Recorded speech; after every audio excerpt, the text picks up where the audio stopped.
তো গাইস, আমি তো তোমাদেরকে আগের পার্টে শেয়ার করেছি যে আমি বাগানবুড়ি তলার মন্দির যাচ্ছিলাম। তো মন্দির যাওয়ার পথে কিন্তু ভিউটা অনেকটা এরকম ছিল।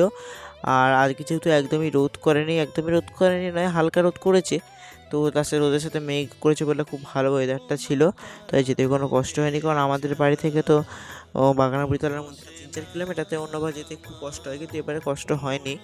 তো গ্রামের ভিউয়ের ওপর আমি এর আগে দুটো ভিডিও করেছি, তোমরা আমার চ্যানেলে লিঙ্ক দেওয়া আছে, দেখে আসতে পারো গিয়ে।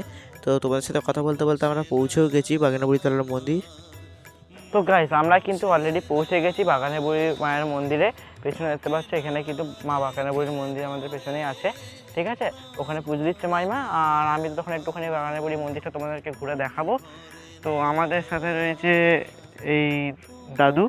তো চলো, উনি দেখাবেন কোথায় নরবলি হতো বা মন্দিরটা ঘুরে উনি দেখাবেন। তো চলুন দেখা যাক।